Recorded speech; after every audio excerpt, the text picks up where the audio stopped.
Donc, bonjour tout le monde, bienvenue sur ma chaîne YouTube, ici Kim, et aujourd'hui, je vous retrouve pour une nouvelle entrevue. Donc, sans plus tarder, je vais les accueillir à se joindre à moi, l'auteur Patrick Sénécal et l'illustrateur Jake Dion. Ah, super, je vois les Allô? commentaires. Salut! Bonjour!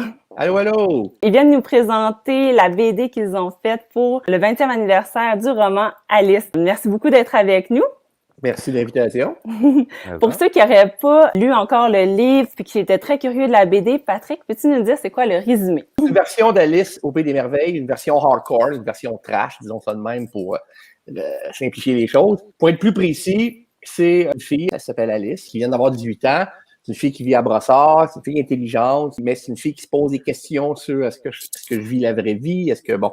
Et elle décide de lâcher l'école temporairement pour aller vivre à Montréal, pour aller voir c'est quoi autre chose que la vie de banlieue tranquille, un peu straight et tout ça. Et elle va arriver à Montréal, mais dans une espèce de quartier parallèle de Montréal qui n'existe pas vraiment, un peu comme Alice au Pays des Merveilles. Et elle va rencontrer des gens complètement flyés, bizarres, pour pas dire fuckés. Et ça va être un peu, dans le fond, une espèce de passage initiatique pour Alice qui va perdre ses illusions d'adolescente pour entrer dans le monde des adultes, finalement. Voilà, grosso modo, c'est ça. Super. Puis Jake, je voulais savoir en quoi l'univers du roman collait à ton style artistique. C'est une bonne question. Dans le fond, j'essaie tout le temps d'un peu de varier le style dépendamment des BD que je fais. Si on regarde Amos Dragon, c'est très différent de Turbo Kid ou Jardin Mécanique. Sauf qu'en même temps, mon style naturel, il est très spontané puis il est très sage. Tu sais, même quand je travaille à l'ordi avec des outils très digital dans le fond, j'aime ça salir après, tu sais, artificiellement en ajoutant des textures. Ça fait des années que je développe un peu un style comme plus horreur, dark, sale. Puis quand j'ai lu le roman d'Alice, je le voyais déjà dans ma tête. Là. Puis tu sais, je trouvais que ça fitait bien. Là. Puis est-ce que tu l'avais lu après avoir su que tu allais l'adapter? Non, je l'avais lu avant. Ah, OK. Tu l'as relu pour revoir les scènes aussi, j'imagine? Ouais, c'est que dans le fond, je l'ai lu, puis j'avais vraiment trippé. Puis c'était pas le premier que j'avais lu de Patrick, mais c'était le premier que je le voyais visuellement, là, tu sais, je le voyais dans un autre médium. Puis après ça, quand on s'est rencontrés pour la première fois, j'ai demandé à Patrick, ça aurait été quoi un des romans qu'il aurait voulu adapter en BD. Puis il m'avait dit Alice. Fait que là, j'étais comme, OK, match made in heaven, ça fait... Les astres sont alignés, c'est ça. Parce que c'est Jake au départ qui m'a approché. Hein. Pour ça, c'est pas moi qui a proclamé sur tous les toits. Je voudrais faire une BD avec Alice. C'était pas ça. C'est vraiment lui qui est venu me voir pendant qu'on faisait que je présentais le film de Sergio Stallion quelque part à Montréal. Il était venu me voir, on nous avait présenté, puis il m'avait parlé de ça. Puis j'avais trouvé l'idée bien intéressante. Justement, est-ce que la BD, c'était une idée que tu avais considérée dans les moyens de l'adapter parce qu'on t'a approché pour du théâtre ou du cinéma? Vraiment, ça en 2000, puis bon, Jake m'a approché pour la première fois, on était en 2012-2013. Il y avait des gens qui m'avaient dit comme ça, de même, là, dans des commentaires, ils disaient, hey, ça ferait un bon manga, ça ferait une bonne BD, tu sais, parce que je fais, ah ouais, pas fou, mais tu sais, bon, j'entends des affaires comme le mot me dit, ah, ça fait un bon film, ouais, ok, ouais, why not, on verra. Fait que, il y avait quelque chose, que je le veuille ou non, il fallait que ça aille là, parce que il y avait beaucoup de commentaires qui fusaient là-dessus, là, sur l'univers BDS de ça. Mais il a fallu que quelqu'un me le propose carrément, comme Jake, pour que je me dise, ouais, c'est bien beau me faire dire ça de même pour le fun, mais je pense que là, je pense qu'il faut que je m'enligne, que je fasse OK, on le fait. Fait que, c'est ça. Vous aviez parlé dans une entrevue que vous alliez mettre un avertissement, parce que pour ceux qui ne sauraient pas, c'est pas vraiment pour tous, disons. Mais il n'y a pas d'avertissement, que ce soit public averti ou 18 ans et plus, finalement. C'était plus... tu sais-tu, Jake, s'ils vont le faire en librairie, finalement? Non, je ne sais pas. Parce qu'on a parlé de ça. Il n'est pas sorti en librairie encore. Au départ, ce qu'on voulait faire, parce qu'il faut se rappeler que pendant qu'on était en production de cet album-là, il y a eu l'affaire d'Yvan Godbout. Puis on savait pas trop comment que ça allait se terminer. Puis même si on le savait qu'on était quand même safe, puis tu sais, je pense que Patrick aussi, t'as déjà fait ta réputation, les gens de bac, ils savent c'est quoi Alice. Fait que tu sais, il n'y aurait pas eu de niveau de poursuite ou de censure, mais en même temps, on voulait juste comme pas prendre de chance. Puis il y a eu une discussion pendant un moment de mettre un truc 18 ans et plus. Puis moi, j'avais juste suggéré pour public mature au lieu de 18 ans et plus. Parce que moi, je me connais, puis je le sais que à 13-14 ans, j'écoutais des films d'horreur avec mon père, puis j'étais capable de voir la différence que l'auteur était pas en train d'endosser la violence ou le meurtre ou whatever. Tandis que, tu sais, il y a du monde, des fois, même 50 ans, qui ont pas cette maturité-là. Fait que c'est pour ça, sauf que, honnêtement, on n'a pas reparlé de ça depuis Non, c'est ça, je l'affaire sais pas. Godbout. Fait qu'il était question de peut-être le mettre dans un plastique. Finalement, on ne sait pas. On ne sait pas comment il va sortir. Ça va être une surprise pour moi et Jake. Qu'est-ce qu'il va On a faire? une question de Mélissa Parent qui dit « J'avoue que Charles aime les petites filles. Est-ce que, suite à l'affaire de Yvan Godbout, est-ce que vous avez pensé l'enlever, la diminuer, En fait, non, c'était pas enlever des scènes qui était le problème, c'était comment on les montre, tu sais. Puis Jake n'a pas le goût de dessiner des scènes de pédophilie, puis de dessiner des scènes de viol. Ça ne tente pas de dessiner ça. Puis il me l'a dit dès le début. Puis j'ai dit, ben non, je te comprends, Jake, puis je te fais confiance. On va trouver des moyens puis il a trouvé des moyens bien intelligents de ne pas montrer tout en comprenant ce qui se passe. Mais l'idée, c'était, on le fait, puis on verra ce qui arrivera. Si Godbout est déclaré coupable, ben là, on se rassoira, puis on discutera. Mais il n'était pas question que pendant qu'on écrit, moi, pendant que je faisais le scénario, tout ça, je voulais pas me faire contaminer par ça. Pour réaliser ce projet-là, vous vous êtes tourné vers le sociofinancement. Vous visiez pas un montant d'argent, mais un nombre de préventes. Donc, vous aviez visé 1000 préventes, puis vous en avez vendu 1270. Donc, est-ce que vous étiez content, satisfait, surpris? Quand on pense au salaire que ça fait, c'est pas grand-chose, mais quand tu penses que c'est les gens, tu sais, qui ont donné, puis c'est grâce à eux que j'ai été capable de travailler 2 ans de temps sur de quoi, là, ça devient extraordinaire, là, tu sais. Puis ça, j'essaie de me le rappeler souvent, puis de vraiment prendre un moment, faire comme là, tu travailles aujourd'hui, c'est à cause de ce monde-là, tu sais. Ouais. Ça l'a enlevé un côté de la job qui devient comme un moment donné, bon, ça reste une job. Puis même si c'est l'affaire que tu aimes le plus au monde, ben des fois, il y a des journées que tu le sens moins.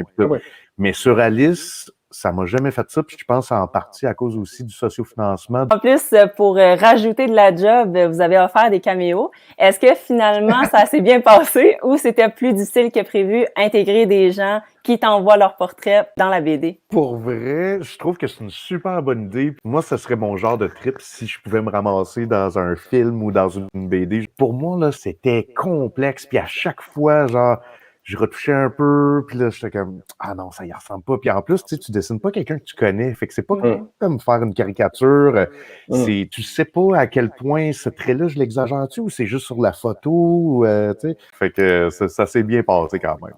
Puis il y en a eu combien au total de personnes? Hey, là, je veux pas dire n'importe quoi, mais je pense qu'il y en avait quelque chose comme 27. Quand même C'est beaucoup, énorme, là. là. Quand même C'est beaucoup. énorme. Ben oui, je comprends. On va rentrer dans le vif du sujet. Donc, sur la BD, premièrement, moi, je veux dire que je l'ai vraiment beaucoup aimé. J'étais vraiment super contente. Trouver le ton, l'ambiance, puis tous les éléments que je voulais que soient là étaient là, même si évidemment ils étaient moins présents. Ça m'a beaucoup surpris quand vous aviez dit que vous aviez pensé peut-être retirer le personnage d'Andromaque. C'est-à-dire que le retirer complètement, je pense qu'on n'a jamais pensé à ça. Mais à un moment donné, je faisais des versions de scénario. Je pense que c'est la 3e que j'envoyais à Jake. Puis il me disait, Patrick, c'est encore trop long. Il dit, il faut qu'on trouve un moyen. Il dit, là, j'ai beau te demander d'enlever des bouts de phrases. Il dit, ça prend quelque chose d'un peu plus drastique que ça. Il me dit, ben écoute, moi, j'ai une suggestion. Il dit, on pourrait peut-être enlever Andromaque. Puis là, j'ai dit, oh non, pas Andromaque. Andromaque, voyons, c'est un super beau personnage. Je dis, oui, c'est un beau personnage, Patrick. Mais il dit, c'est quand même celle qui participe le moins à l'évolution d'Alice. Et il a raison. Narrativement, oui, elle a une belle quête toute seule avec son bébé, tout ça. C'est bien le fun de son affaire, mais elle a moins d'impact sur le destin de l'Alice. Et ça, ces éléments-là, on les a gardés. Quand elle l'engage, quand elle va au palais, il faut quand même la voir un petit peu, je pense. Mais elle, là, on la voit, là. Je préviens les fans tout de suite, elle n'est pas disparue. Mais c'est sûr que son histoire est moins étoffée qu'elle l'était dans le roman. Puis je pense que tant qu'à choisir, je pense que c'est le meilleur choix qu'on pouvait faire. Ouais. Il y a quelqu'un qui est très impatient qu'on parle de la Reine Rouge. Je me demandais, Jake, si c'était ton plus gros défi dans la BD. Je sais pas si c'était le plus gros défi, mais c'est le design de personnage qu'on a le plus travaillé. J'étais assez loin quand même de la vision de Patrick. Puis le pire, c'est que je me rappelais très bien de la description du personnage dans le roman. C'est à force d'envoyer des sketchs à Patrick, il me disait, tu sais, comme non, faut qu'elle soit plus vulgaire, faut qu'elle soit moins chicks, moins mannequin stéréotypé, là, tu sais. C'est tentant de faire de la Reine Rouge un super pétard, là, une super belle fille mannequin. Puis je disais à Jake, non, justement, faut pas aller là-dedans. Là. Faut la rendre sexuellement attirante, mais qui n'a pas de classe, elle est un peu vulgaire, elle n'est pas si belle que ça, même si oui, elle est attirante. Fait que Jake était là, ouais, ok, c'était pas simple. Là. Durant le processus, vous étiez un peu l'éditeur l'un de l'autre, mais est-ce que l'éditeur, lui, a vu des bouts au fur et à mesure du processus ou il a vu pas mal à la fin? Non, les esquisses. Il voyait des pages, hein, Jake? Oui. Ça aurait été vraiment mon désavantage de travailler tout seul puis d'envoyer ça juste à la fin parce que au cas où il y a quelque chose que soit j'ai mal compris ou soit eux, ils sont on voyait pas ça de même. Ben là, c'est ben trop de job à refaire. Fait que, tu sais, moi, j'aime mieux, justement, donner tout le temps des pages, là, je te dirais, aux 20 pages, j'envoyais ça. Puis tout le monde avait comme un petit retour. On a fait quelques meetings, faire comme là, on est-tu encore sur la bonne track? Est-ce que tout va bien? Puis à chaque fois, c'était super positif. Fait que, tu sais, ça donne de la confiance aussi, faire comme, OK, je l'ai, là, tu sais. On continue, tu sais. Puis ça motive aussi. Ben oui. Ils ont-tu dit quelque chose sur le nombre de pages qui se rajoutait toujours un petit peu plus? Oui. C'est qu'au début, je pense qu'on avait visé 150 pages. Finalement, après le sociofinancement, on s'était dit 200. Puis là, moi, je commençais mon découpage, puis là, j'avais été voir mon éditeur, puis j'avais dit, mettons que je dépasse. Je peux dépasser de combien? Puis là, il m'avait checké en roulant les yeux, t'es comme Jake, tu sais, je sais pas, 20 pages. Je dis, regarde, 240 max. Plus tard, j'ai dit, ouais, finalement, ça pourrait être 270. Mais ça paraissait moins pire. La BD, contrairement aux autres médiums, c'est que c'est le lecteur qui décide le rythme. Tu peux passer rapidement, genre, sur une image qui t'a pris une semaine à dessiner, tu sais. Fait que c'est important pour moi de rajouter des pages juste pour créer un rythme un petit peu plus lent. Si c'est juste une enfilade de baisse puis de meurtre, c'est pas très intéressant, là. Fait que ces pages-là qui respirent étaient hyper importantes, en fait. Puis, Jack, tu disais au départ que tu voulais faire un mélange de dessin à la main et dessin à l'ordi. Finalement, ça a été quoi environ la proportion ou ton processus? 99% à la main. Ça a été juste moi puis des planches d'aquarelle que je salis puis que de l'encre. Puis mon bureau était plein de pinceaux, plein de cartons.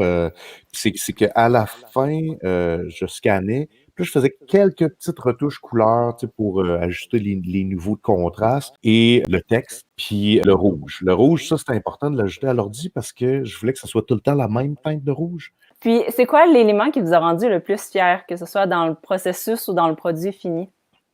C'est de faire une BD comme ça au Québec. Je trouve qu'il n'en pleut pas. Là, Jake, dis-moi si je me trompe, là, mais il n'en pleut pas des projets ambitieux comme ça en bande dessinée. Pour plein de raisons, là, parce que c'est de l'argent, parce que c'est du temps, parce que c'est bon. Je trouve en fait que la BD, elle me fait un peu le même effet que le roman a fait quand il est sorti. Tu sais, le roman, le monde a dit « Wow, ça va ailleurs ». Et j'ai l'impression que la BD fait un peu le même effet. Et tabarnouche, ceux qui ont fait des critiques à date qu'on a entendues, c'est ça, c'est attachez votre truc, là. Vous n'êtes pas dans Archie, vous n'êtes pas dans Bullet Bill, là. Vous n'êtes pas. Puis on n'est pas non plus dans les comics américains où que la sexualité est quelque chose de très. La violence, pas de problème, mais la sexualité, par exemple. Fait que je pense qu'il y a quelque chose d'assez audacieux pour le Québec. On dit souvent que le Québec, on n'ose pas beaucoup dans nos dans notre imaginaire. Des fois, on se retient un peu. Mais il y en a de plus en plus qui essayent des affaires. Et ça, je pense que cette BD-là, on n'est pas les seuls, là, il y en a de plus en plus. Mais là, on arrive avec une grosse affaire, 270 pages, une espèce de gros bâton de dynamite. Là. Fait que ça, je suis bien fier de participer à ce projet-là. Je suis bien fier de ça. Tellement arrivé de choses que, tu sais, de l'avoir fini, de l'avoir dans les mains, de voir que c'est un super beau, bel objet, tu sais, qui sent bon, il est le fun à prendre, il est doux. Il sent bon.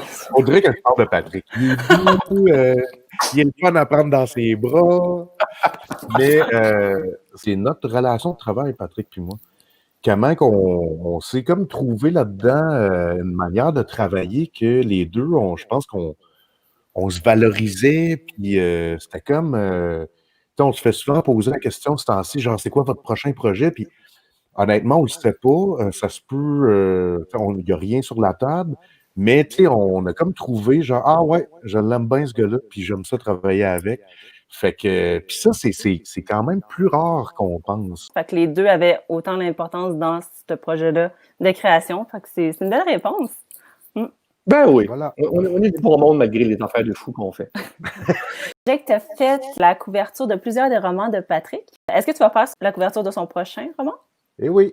Oui? Oh! Moi, en ce qui me concerne, ils vont faire toutes les couvertures de mes romans dorénavant. Ça va être une catastrophe, mais en tout cas, moi dans ma tête, c'est ça qui... Je me demandais s'il fallait que ce soit pour ceux de Patrick ou les autres, est-ce qu'il fallait que tu aies lu le roman pour faire le dessin ou des fois tu as juste des petites indications vagues? Ben, c'est ça qui est magnifique, c'est que ça m'est déjà arrivé dans le passé de faire des couvertures de d'autres auteurs, puis souvent, c'était l'éditeur qui disait, garde, c'est ça à peu près l'histoire, puis vas-y de même. Puis là, j'ai envoyé des sketchs, puis ça m'est arrivé dans un salon du livre quand les gens arrivaient pour faire signer l'artiste qui a fait la pochette. Il était comme, tu l'as pas lu, hein, le livre. Puis là, j'étais comme, non, j'ai pas le temps. La plupart des illustrateurs ne lisent pas les romans. Là. C'est ça. Tu vois, moi aussi, je me trouve chanceux de pouvoir discuter avec mon illustrateur de même, puis d'échanger, parce que c'est quand même pas si fréquent que ça là. C'est intéressant. Avec la sortie de la BD en librairie, la première chose que je me suis dit, c'est que ça ne doit pas être toutes les librairies, surtout indépendantes, spécialisées, qui ont une section BD. Est-ce que vous pensez qu'avec la sortie de celui-là, ça va amener du changement dans la perception de ce que les gens ont de la BD? Parce qu'il y en a plein qui pensent encore que c'est pour enfants, les cases bien ordinaires. Donc ça vient amener une autre perspective.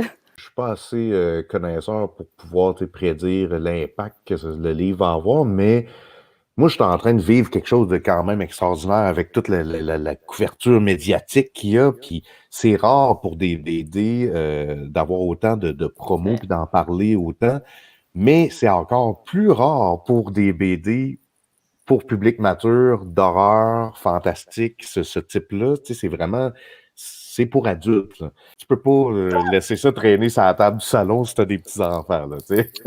Puis évidemment, comment que les livres c'est fait, c'est sûr que si l'enfant de l'autre, il va tomber sur la pire page. On n'a pas le choix, c'est les lois de l'univers, c'est le même. Puis, fait que juste de voir ça, je pense qu'il y a beaucoup de gens qui vont être intéressés puis intrigués. Fait que, ah ouais, c'est une BD, moi j'aime bien Sénécal, j'aime bien Alice. Puis là, ils vont faire comme, OK, ça peut être ça aussi de la BD. Ça va peut-être casser ou aider à casser parce qu'il y a une grosse évolution quand même qui se fait au Québec depuis 15 ans, 20 ans même, sur la place de la BD, puis sur comment on perçoit la BD. Il y a de plus en plus de chroniques BD, autant à la radio, plus on est fou, plus on lit, on une chronique BD. Ouais. Fait que, ça va, là. Mais ça va peut-être juste faire un petit push de plus à la visibilité. Moi, je suis sûr qu'il y a des gens qui ne lisent pas de BD normalement qui vont la lire parce que moi, j'ai beaucoup de fans qui m'ont dit dans les salons depuis 2 ans quand je sais qu'il y a une BD qui se prépare. Bon, il y en a beaucoup qui sont wow, mais il y en a qui font Alice en BD, une BD, mais c'est pour adultes, c'est trash. Vous ne pouvez pas faire une BD avec ça. Et là, je leur dis, ben oui, c'est justement, là, la BD, on peut faire ça. Là. Fait que tu vois, il y a encore des gens que pour qui la bande dessinée, comme tu disais, Kim, c'est quelque chose d'un peu enfantin. Et là, quand ils apprennent que, ah ouais, Alice en BD, mais là, ces gens-là, s'ils achètent Alice en BD, ils vont peut-être se faire, écoutons, OK, il s'en fait des choses intéressantes en BD, puis ça va peut-être les amener à des gens qui, si c'était pas du roman Alice, qui ont bien trippé, n'auraient peut-être pas lu de BD, mais là, qui, par la BD Alice, vont s'ouvrir sur autre chose. Moi, je pense que, je ne suis pas au point que ça va révolutionner, mais je suis sûr que les fans de BD vont découvrir Patrick Sénécal, mais il y a des fans de Patrick Sénécal qui vont découvrir aussi l'univers de la BD. Tu sais, je pense qu'il y a une espèce d'interconnexion, le fun qui peut se faire à ce niveau-là. Ouais. C'était quoi votre BD ou roman coup de cœur à date pour 2020? Le roman Ténèbres de Paul Kazak. C'est Kazak, j'espère que je le prononce comme il faut. Qui est un roman québécois. C'est un roman d'aventure, mais c'est aussi un roman d'horreur. C'est pas un roman d'horreur, mais c'est un roman sur l'horreur humaine. Puis comment que l'humain peut se rendre loin dans l'horreur, mais aussi quasiment la fascination de l'horreur, l'érotisation de l'horreur, mais en même temps la tragédie de l'horreur, le fait que l'être humain est condamné à à être un monstre malgré lui. C'est assez extraordinaire. C'est écrit de manière à couper le souffle. Il y a 2-3 passages de monnaie que je trouve que l'auteur délire un peu, mais ça, c'est pas grave, ça ne dure pas longtemps. C'est très, très ambitieux comme roman et ça n'a même pas 300 pages. C'est un objet complètement singulier qui va pas plaire à tout le monde. Ça, je suis convaincu de ça. Moi, j'ai 53 ans, hein, puis j'en ai lu des romans, puis j'en ai vu des films, puis je commence à... Fait que moi, d'avoir une claque sur la gueule quand je lis quelque chose, quand je regarde un film, c'est de plus en plus rare. Fait que quand j'ai une claque sur la gueule de même, je fais « Wow! » Tu sais, je suis content. Là, j'ai une bonne claque sur la gueule. C'est à ton tour à dire ta BD. C'est 3 BD québécoises, dont L'Esprit du camp d'Axel Lenoir. Il y a 2 volumes. Oui, c'est de la comédie, mais c'est aussi un coming of age, puis il y a du suspense / un peu mysticisme à travers tout ça. C'est des super bons dialogues. J'ai ri à voix haute en le lisant. Puis j'ai amené un autre BD vraiment tordante qui est La Pitoune et la Poutine de Alex Fontaine-Rousseau et Xavier Cadieux, qui est un petit bijou. Ça, c'est chez Pau Pau, il faut lire ça. Et le 3e coup de cœur, c'est Jour d'attente. Ça a été un coup de poing là, pour moi. Là. Ça, c'est édité chez La Pastèque, Simon Leclerc puis Thomas Brousseau. Puis ça, c'est quelque chose. C'est direct dans mon style. Là. C'est une espèce de drame. C'est historique parce que ça se passe pendant la Deuxième Guerre mondiale, mais c'est quelqu'un qui fuit, dans le fond, la guerre, puis qui se cache en campagne chez son grand-père. C'est exactement le type d'horreur que j'aime, là, c'est-à-dire que c'est pas de l'horreur explicite, mais c'est dans l'ambiance, il y a quelque chose de malsain, il y a quelque chose qu'on n'est pas trop sûr, la maison est-tu hantée ou c'est dans sa tête ou... Moi, je suis content d'entendre ça. Là. Il commence à en avoir de la BD comme ça aussi. Là. Ouais, puis tu sais, les illustrations, je veux dire, c'est fantastique, c'est incroyable. Fait que allez lire ces 3-là. Là, les 3, c'est top. Là. Ah, mais super. Je vais tout laisser les liens dans la barre d'infos pour ceux qui voudraient les retrouver avec les titres. Sinon, c'était quoi vos projets à venir? On a parlé d'un roman, de radio, de podcast. Ah bon, c'est ça. Il y a un roman qui sort, le roman Flots, F-L-O-T-S, qui va sortir cet hiver ou au printemps, en tout cas dans ce coin-là. J'ai mon podcast qui joue à Radio-Canada en ce moment qui s'appelle Écho. Puis, on est en train de tourner ma série télévisée qui va soit commencer au mois de mai ou soit l'automne prochain qui s'appelle Patrick Sénécal présente. Ça va être sur Illico. Fait que ça, on est dans le tournage. Là. Il tourne en ce moment quelque part. Là. Puis ça va parler de quoi? C'est 10 histoires indépendantes. Ça va être 10 épisodes, 10 demi-heures. Un peu comme Black Mirror ou comme Alfred Hitchcock présente à l'époque, là, que c'est un peu ça le nom, c'est un peu un clin d'œil à ça.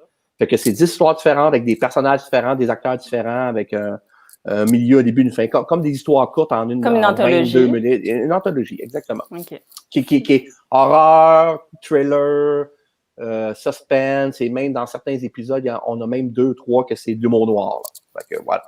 Et toi, Jake, tes projets à venir?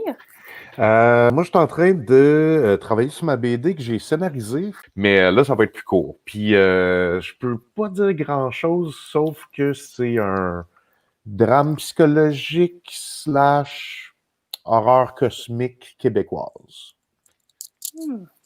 Voilà. Horreur cosmique québécoise. Est-ce que tu avais lu la série Saga par Brian K. Vaughan? Oui, j'ai lu ça. C'est tellement bon! J'ai adoré ça, ouais. Tous au complet, les 8 ou 9? Non, c'est ça. J'ai commencé à les lire, mais j'ai pas fini la saga, justement. Mais si ça peut t'encourager, que les aimer du début à la fin, Saga, là, ça perd pas le momentum. Puis je trouve que c'est une des séries qui m'a le plus intéressée aussi au roman graphique, parce que ça me faisait penser à l'équivalent de Game of Thrones en livre, là. Super. Ben, merci beaucoup d'avoir été avec nous. Là, la BD, on a dit 11 novembre environ. 11 Exactement. Ouais. Puis la meilleure façon de se le procurer, c'est ça, c'est de demander, précommander directement à la librairie? Oui, on peut les précommander, puis on peut aller l'acheter aussi quand ça va sortir. Là. C'est, tout ça est bon. Si vous voulez aller l'acheter au Renaud-Bré ou au Archambault, mais qu'à chaque fois que vous allez là, vous croisez une petite bibliothèque indépendante, commandez-les donc à la bibliothèque indépendante. À la librairie indépendante, ouais. Exact. Oui, librairie, excusez. Fait que oui, voilà. Fait que faites ça parce que faut s'encourager dans ces temps troubles. Exactement. Ben, merci beaucoup, puis je vais vous souhaiter une bonne soirée à tous les deux. Merci à toi. Merci à toi. C'est cool, apprécié. Merci tout le monde d'avoir été là. Yes. Bye bye. Ciao. Donc, en terminant, je vais vous inviter à voir mon vlog dans lequel je vais vraiment détailler mes impressions. Donc, sur ça, si vous avez aimé l'entrevue, je vous invite à liker et à commenter pour me laisser savoir qu'est-ce que vous en avez pensé et surtout qui vous aimeriez que j'invite également. Sur ce, je vais vous souhaiter une bonne soirée à tous. Merci d'avoir été là. Bye bye!